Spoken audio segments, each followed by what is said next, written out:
Welcome to LGC news TV 46 బులెటిన్ల ముందుగా headlines. Karnataka రాజకీయాల్లో కీలక మార్పు, సీఎం పదవికి సిద్ధరామయ్య రాజీనామా.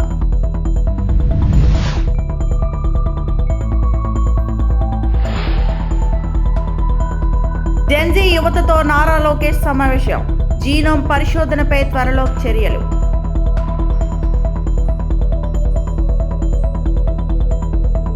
ప్రతి నియోజకవర్గంలో ఎంఎస్ఎంఈ పార్కులు, యువతకు ఉపాధి లక్ష్యం. కర్ణాటక ముఖ్యమంత్రి పదవికి సిద్ధరామయ్య రాజీనామా చేశారు. లోక్భవన్లో గవర్నర్ ప్రత్యేక కార్యదర్శికి తన రాజీనామా లేఖను సమర్పించారు. కాంగ్రెస్ అధిష్టానం సూచన మేరకు స్వచ్ఛందంగా ఈ నిర్ణయం తీసుకున్నానని సిద్ధరామయ్య తెలిపారు. గవర్నర్ కార్యాలయం కూడా ఆయనకు రాజీనామాను అధికారికంగా ఆమోదించింది. ఇక కర్ణాటక తదుపరి ముఖ్యమంత్రిగా డీకే శివకుమార్ బాధ్యతలు చేపట్టే అవకాశాలు కనిపిస్తున్నాయి. ఈ పరిణామంతో రాష్ట్ర రాజకీయాల్లో కీలక మార్పులు చోటు చేసుకున్నాయి. రాజీనామాకు ముందు సిద్ధరామయ్య నివాసంలో జరిగిన సమావేశంలో డీకే శివకుమార్ ఆయన పాదాలకు నమస్కరించడం ప్రత్యేక ఆకర్షణగా నిలిచింది. ఇద్దరు నేతలు ఆప్యాయంగా ఆలింగనం చేసుకోవడం రాజకీయ మార్పుకు సంకేతంగా మారింది. ಕರ್ನಾಟಕದ 7 ಕೋಟಿ ಜನಸಂಖ್ಯೆ ಸೇವೆ ಮಾಡತಕ್ಕಂಥ ಅವಕಾಶ ನನಗೆ ಸಿಕ್ಕಿತ್ತು. 2 ಬಾರಿ ಮುಖ್ಯಮಂತ್ರಿ ಆಗ್ತಕ್ಕಂಥ ಅವಕಾಶ ಸಿಕ್ಕಿತ್ತು.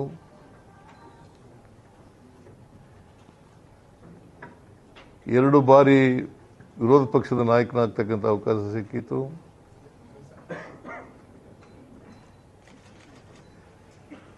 ಈ ಅವಕಾಶವನ್ನು ಒದಗಿಸಿಕೊಟ್ಟಂತ ಸೋನಿಯಾ ಗಾಂಧಿ ಅವರಿಗೆ,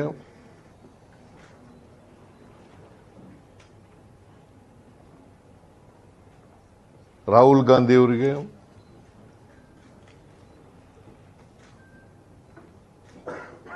ನಮ್ಮ ಅಧ್ಯಕ್ಷರಾದಂಥ ಮಲ್ಲಿಕಾರ್ಜುನ ಖರ್ಗೆ ಅವರಿಗೆ,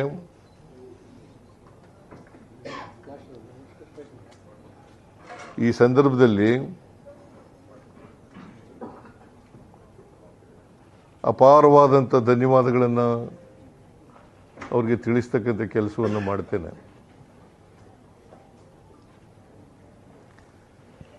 ನಾನು ಕಾಂಗ್ರೆಸ್ ಸೇರಿದ್ದು 2006. 2006ರಿಂದ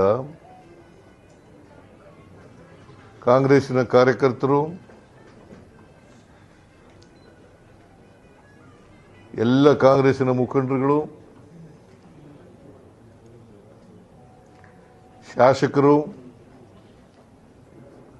ಲೋಕಸಭಾ ಮತ್ತು ರಾಜ್ಯಸಭಾ ಸದಸ್ಯರು ನನಗೆ ಪ್ರೀತಿಯನ್ನು ತೋರಿಸಿದ್ದಾರೆ,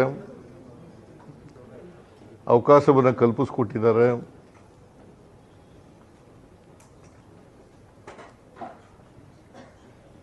ಅವರೆಲ್ಲರಿಗೂ ಕೂಡ ಈ సందర్భದಲ್ಲಿ ధన్యవాదాలను ಹೇಳಲಿಕ್ಕೆ ಬಯಸ್ತಾ ಇದ್ದೇನೆ. మహానాడు సందర్భంగా టీడీపీ కేంద్ర కార్యాలయంలో జెన్జీ యువతతో నారా లోకేష్ ప్రత్యేక సమావేశం నిర్వహించారు. యువత అభిప్రాయాలను తెలుసుకున్న లోకేష్ రాష్ట్రంలో జీనోమ్ పరిశోధనలో ఉన్న లోటుపాట్లపై చర్చించారు. దీనిపై ప్రభుత్వం త్వరలోనే కార్యాచరణ చేపడుతుందని హామీ ఇచ్చారు. ఇప్పుడు క్వాంటమ్ రీసెర్చ్ సెంటర్ మన ఎస్ఆర్ఎంలో స్టార్ట్ అయింది. చంద్రబాబు నాయుడు గారి సెరమనీ స్టార్ట్ అయింది. But why not medical background? What do you think we should do about medical? ఏదైనా రీసెర్చ్ సెంటర్స్కి వెళ్ళాలన్నా we go to Pune, Hyderabad, Bangalore. ఈ అమరావతిలో రాజధానిలో మనకి That's a very good point. Actually, I never thought about it. Medical devices వరకు I know that Vizag is the hub for India. ఇప్పుడు AMTZ ఉంది. AMTZ లో lot of medical devices manufacturing, అక్కడనే ఒక రీసెర్చ్ పార్క్ అంతా ఏర్పాటు చేశాం. I will definitely talk to them. I think that's a good valid suggestion.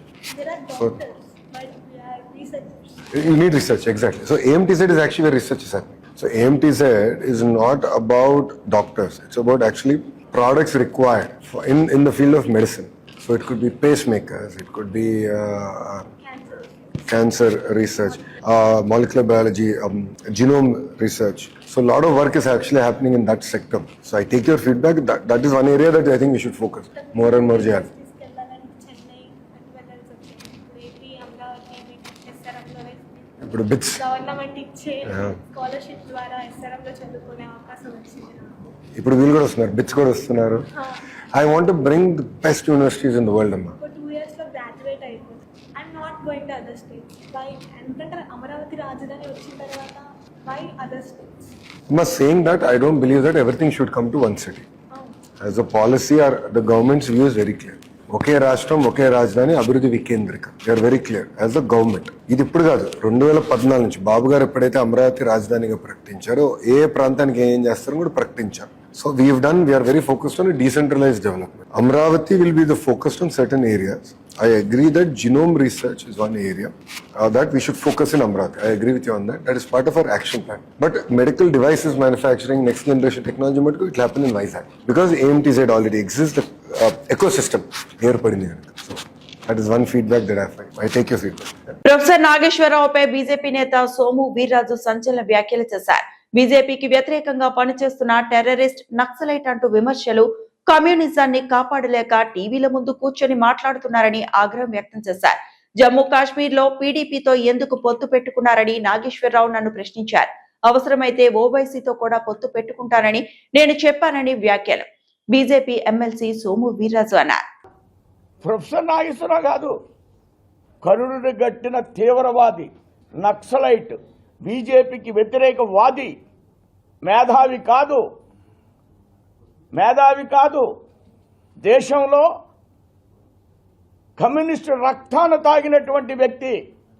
నేను ఇవాళ చెప్తున్నా, అతను మేధావని ఎవరన్నా అంటే మనకు సరైనటువంటి ఆలోచన లేదని మేధావిగా కోటేసుకున్నాడు అంతే. చాలామంది కోట్లు వేసుకుంటున్నారు, మన ఊళ్ళో కూడా కోట్లు వేసుకుంటారు. అలాంటి మేధావి అడిగే రైట్ ఏంటంటే, నువ్వు కమ్యూనిజాన్ని స్వీకరించావు, ఇవాళ కమ్యూనిస్ట్ దమ్ము ఉందా నీకు అని అడుగుతున్నా, ఛాలెంజ్ చేస్తున్నా నేను. ఒక రాష్ట్రం ఉందా ఈ దేశంలో? అన్ని పోయిన తర్వాత ఇది స్వీకరించారంటే మేధావులు అయిపోయారు. పోయింది, కమ్యూనిజం అంతా సర్వనాశనం అయిపోయింది. ఇప్పుడు మేధావి అయిపోయాడు, టీవీలు పెట్టుకుని మాట్లాడుతున్నాడు. ఏంటి ఉపయోగం ఏంటి? నీ రాష్ట్రాలనే కాపాడుకోలేనోడు పోయి నువ్వు ఎవడికి ఉపన్యాసం చెప్తావయ్యా? నీ కమ్యూనిజాన్ని కాపాడుకోలేనోడి ఎవడికి ఉపన్యాసం చెప్తావు? దేనికి నీ మేధావితత్వాన్ని అడుగుతున్నా నేను. ఎవరిని చూతులు గుచ్చుతావని అడుగుతున్నా. మా మీద వ్యతిరేకి మాట్లాడతాడంతే, దట్స్ ఆల్. నేను సుందరయ్య గారి ఇంటికి వెళ్ళాను, కాళ్ళకి నమస్కారం పెట్టాను. చాలా మంది ఇంటికి వెళ్తాం, చికెన్ తిని ఆయన ఇంటికి వెళ్తాం. ఒరే బాబు, నువ్వు కమ్యూనిస్టు కాదు, నువ్వు క్యాపిటలిస్టు అని అడుగుతాను. కమ్యూనిస్టుల వాళ్ళు వెళ్తే తప్పేంది? కమ్యూనిస్టులతో స్నేహం చేస్తాం. ఆడ అపర మేధావులుగా మీలాంటిలో గుర్తింపు పొందారు కాబట్టి వెళ్తారు, ఆయనకి వెళ్ళి ఓ ఛాయ్ దాగి వస్తారు.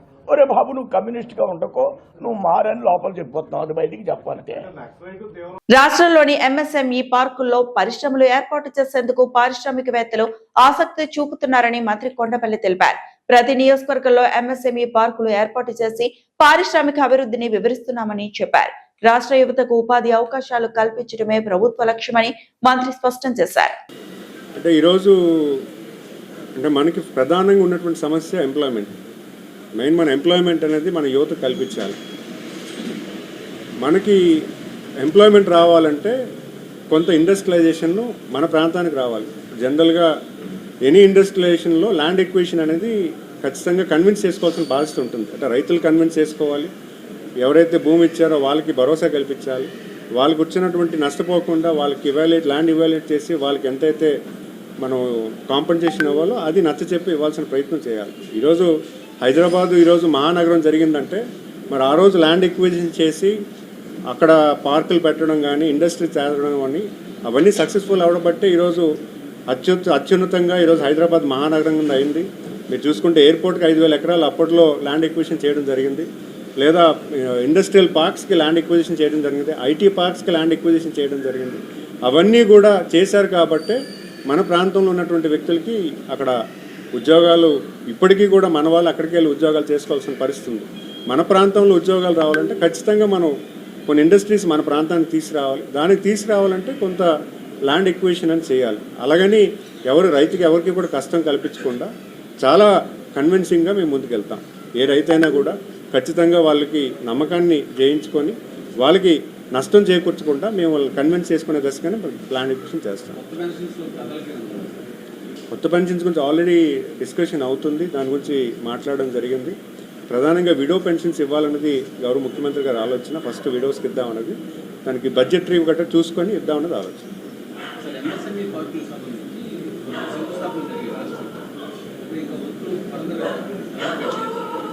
సుమారు 100 ఎంఎస్ఎంఈ పార్కులు ఆల్రెడీ గ్రౌండింగ్ చేయడం జరిగింది. అందులో 19 పార్క్స్ ఇనాగ్రల్ చేసి అప్లికేషన్స్ కూడా తీసుకోవడం జరిగింది. ఆల్రెడీ అందులో 800 ఇండస్ట్రీస్ కూడా అందులో వర్క్ స్టార్ట్ అయింది, ఆల్రెడీ కన్స్ట్రక్షన్ స్టార్ట్ అయింది. మిగతా ఉన్నటువంటి 81 పార్కులో వర్క్ పురోగతి అవుతుంది. సుమారు ఇంకొక 3-4 నెలల్లో వాటికి కూడా అప్లికేషన్స్ తీసుకుంటారు. మరి అలాగే మొన్న జరిగినటువంటి ఎంఎస్ఎంఈ సమిట్లో 38 పార్కులు అదనంగా కూడా ఇవ్వడం జరిగింది. అందులో విజయనగరం కాన్స్టిట్యున్సీ కూడా ఒక ఎంఎస్ఎంఈ పార్క్ ఇవ్వడం కూడా జరిగింది. సో ఇవన్నీ కూడా ఎంఎస్ఎంఈ ఇండస్ట్రీస్ ఎవరైనా పెట్టుకోవాలనుకుంటే ఈ ఎంఎస్ఎంఈ పార్క్లో పెట్టుకుంటే చాలా అప్రూవల్ ప్రాసెస్ చాలా సింప్లిఫైడ్ చేయడం, అలాగే ఇన్ఫ్రాస్ట్రక్చరు అంటే ఇప్పుడు ఎక్కడ ఇండస్ట్రీ పెట్టాలన్నా ఒక క్వాలిటీ పవర్ కావాలి, యాక్సెస్ రోడ్ కావాలి, డ్రైన్ సిస్టమ్ కావాలి. సో అవన్నీ కూడా బయట పెట్టే వాళ్ళు కష్టం కాబట్టి ఈరోజు ఎంఎస్ఎంఈ పార్క్స్ పెట్టి ఈ ఎంఎస్ఎంఈ పార్క్స్లో వాళ్ళు అక్కడ ఇండస్ట్రీ పెట్టుకోవడానికి కావాల్సిన ఇకో సిస్టమ్ తయారు చేస్తాం. సో దీనివల్ల వాళ్ళకి పవర్కి ఎక్స్ట్రా ఎక్స్పెండిచర్ లేదు, డ్రైనేజ్ సిస్టమ్కి ఎక్స్ట్రా ఎక్స్పెండిచర్ లేదు, యాక్సెస్ రోడ్డు ఎక్స్పెండిచర్ అనేది వాళ్ళకి ఉండదు. సో ఇవన్నీ అడ్వాంటేజెస్ ఎంఎస్ఎంఈ పార్క్స్కి ఉంటే, ప్లస్ అక్కడ కూడా అప్రూవల్స్ అనేది కూడా చాలా ఫాస్ట్గా వచ్చే పరిస్థితి కూడా ఈరోజు ప్రభుత్వం కార్యాచరణ చేస్తుంది. దక్షిణ కాశీగా ప్రముఖ పుణ్యక్షేత్రం శ్రీకాళహస్తీశ్వర దేవస్థానం ఆలయంలో త్రయోదశి సందర్భంగా ప్రదోష నంది సేవ నిర్వహించారు. ముందుగా వెండి నంది వాహనంపై స్వామి అమ్మవారి ఉత్సవమూర్తులను సుందరంగా పూలమాలలతో చక్కగా అలంకరించి వెండి నంది వాహనంపై స్వామి అమ్మవారిని కొలువు తీర్చి మంగళ వాయిద్యాలతో మేళతాళాలతో ఆలయ ఆవరణలో ఊరేగించారు. అనంతరం ధ్వజస్తంభం వద్ద స్వామి అమ్మవారికి హారతులు సమర్పించారు. విశేషంగా భక్తులు హారతిలో పాల్గొన్నారు.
ఇందిరమ్మ మాకు ఎంత ముఖ్యమో ఎన్టీఆర్ కూడా మాకు అంతే ముఖ్యం. ఇందిరమ్మ ఎన్టీఆర్ కలయిక మా ప్రజా పాలన అని రేవంత్ రెడ్డి అన్నారు. మిత్రులారా,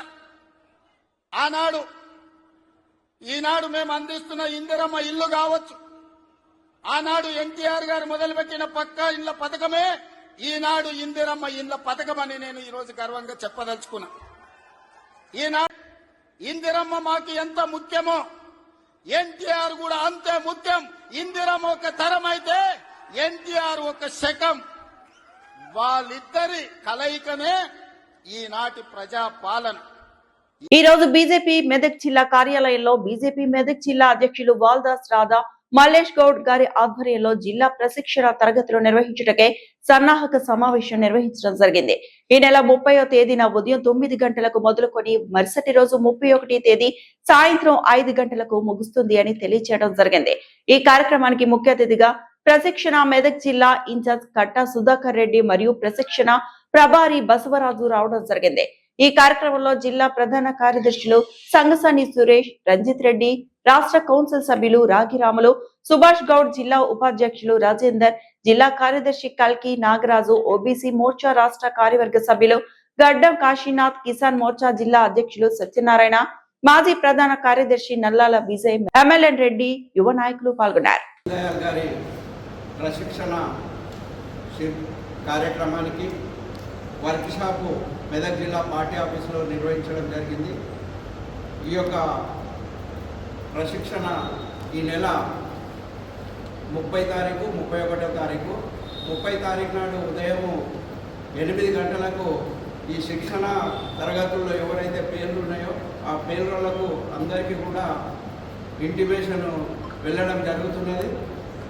ఈ మండల మండలానికి సంబంధించిన మండలాధ్యక్షులందరూ కూడా మీ మండలాల నుంచి ఎంతమంది పేర్లు ఇచ్చిరో వాళ్ళందరికీ కూడా ఇంటిమేషన్ ఇచ్చి వారిని 30 తారీఖు 8 గంటల లోపు వినాయక కన్వెన్షన్ మెదక్ పట్టణానికి తీసుకొని రాగలరని చెప్పి మండలాధ్యక్షులకు అందరికీ కూడా విజ్ఞప్తి చేస్తూ, అదేవిధంగా ఈ యొక్క వ్యవస్థ గురించి కూడా మెదక్ జిల్లా నుంచి జిల్లా నాయకులకు ఇన్ఛార్జీలుగా ఇవ్వడం జరిగింది.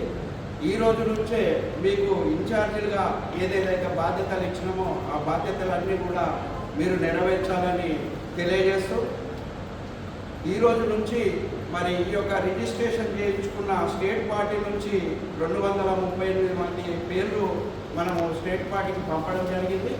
ఈ 238 మందికి మండలాధ్యక్షులు, జిల్లా నాయకులు అందరూ కూడా ఫోన్ చేస్తారు కాబట్టి మరి ఆ వచ్చిన ఫోనును ఎత్తి మరి సమాధానం చెప్పి మీరందరూ కూడా 30వ తారీఖు నాడు ఉదయం 8 గంటల వరకు ఒక డ్రెస్సు, ఒక రాత్రి ఇక్కడే బస చేయవలసి వస్తుంది కాబట్టి అందరూ కూడా ఒక డ్రెస్సు పెట్టుకొని ఈ యొక్క శిక్షణ తరగతులకు రాగలరని కోరుకుంటూ, ఈ యొక్క శిక్షణ తరగతిలో 12 అంశాలు ఉంటాయి.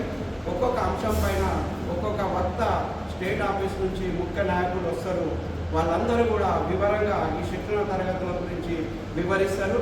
అదేవిధంగా ముఖ్య అతిథిగా మరి ఎంపీ రఘునందన్ రావు గారు, ఎమ్మెల్సీ అంజిరెడ్డి గారు, కొమరయ్య గారు వీరందరూ కూడా రావడం జరుగుతుంది.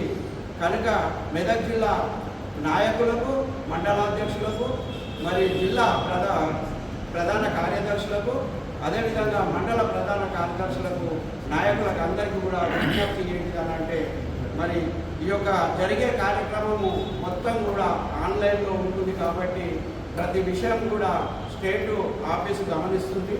కనుక ఈరోజు మనము ఎవరైతే పేర్లు ఇచ్చిరో ఈ ఇచ్చిన పేర్లు అందరూ కూడా ఖచ్చితంగా ఒక డ్రెస్ పెట్టుకొని ఈ యొక్క శిక్షణ తరగతులకు చెప్పిన సమయానికి వచ్చి క్రమశిక్షణగా చెప్పిన తరగతులన్నీ కూడా విని మరి విజయవంతంగా మనమందరం కూడా బయలుదేరవలసిన అవసరం ఉంది. కాబట్టి ప్రతి ఒక్కరికి కూడా నేను విజ్ఞప్తి చేయడం ఏంటిదనంటే అందరూ కూడా తగిన సమయానికి వచ్చి ఈ యొక్క కార్యక్రమాన్ని విజయవంతం చేయగలరని చెప్పి ప్రార్థిస్తున్నాను. గూడూరును జిల్లా చేయాలని గత 180 రోజులుగా గాంధీ బొమ్మ సెంటర్ లో ఏర్పాటు చేసిన శిబిరంలో గూడూరు ప్రజలు వచ్చి సంఘీభావం తెలిపారు. గూడూరు జిల్లా పోరాట సమితి అధ్యక్షుడు కంకణాల పెంచల నాయుడు అన్నారు. ఆంధ్రప్రదేశ్ రాష్ట్ర ముఖ్యమంత్రి నారా చంద్రబాబు నాయుడు మీరు మా గూడూరును జిల్లాగా ప్రకటించండి. గూడూరు జిల్లా పోరాట సమితి అధ్యక్షుడు కంకణాల పెంచల నాయుడు కోరారు. తక్షణం లోకేష్ బాబును ముఖ్యమంత్రిని చేయాలని, లోకేష్ బాబు ముఖ్యమంత్రి అయ్యేందుకు రాజా శ్యామల యాగం చేస్తామని అన్నారు. ఈ కార్యక్రమంలో యారం వెంకట సుబ్బయ్య, మంజులమ్మ, శ్రీగౌరి, అళంగల్ చిరంజీవి, పంట శ్రీనివాసులు రెడ్డి, ఎల్లా సిరి సుబ్బారెడ్డి, బిఎం చంద్రశేఖర్, కడగలూరు శేఖర్, బి శేఖర్ యాదవ్ నిస్వార్థంతో వేలాది రూపాయలు ఖర్చు పెట్టి 180 రోజుల నుంచి దీక్ష చేస్తున్న పెంచల నాయుడును పట్టణంలో పలువురు అభినందిస్తున్నారు. గత 180 రోజుల నుంచి గాంధీ బొమ్మ సెంటర్లో భావితరాల బిడ్డల కోసం, భవిష్యత్తు కోసం 180 రోజులు అయింది. ఈ రోజుకి మన ముఖ్యమంత్రి వర్యులు నారా చంద్రబాబు నాయుడు గారు ఒకే ఒక మాట అన్నారు. ఆయన బ్యాన్ చేసిన తర్వాత నేనేం చేయగలను, బ్యాన్ ఎత్తితే ఏదైనా దాని ప్రాసెస్ ఏదైనా చేయగలము మేము ఒక మాట అన్నారు. అందువల్ల మనం రోజు ఏదో శిబిరం నడుపుతున్నామని ఇదిగా మెసేజ్ ఆయన తీయాలి కనుక చేస్తూ నారా లోకేష్ గారు ఖచ్చితంగా ఆయన సీఎం కాబోతున్నాడు. ఆయన సీఎం దృష్టిలో ఆయన వెంటనే వస్తానే ప్రక్రియ స్టార్ట్ చేయిస్తారు. అందుకోసం నిన్న వినతి పత్రం ఇచ్చాము లోకేష్ గారికి.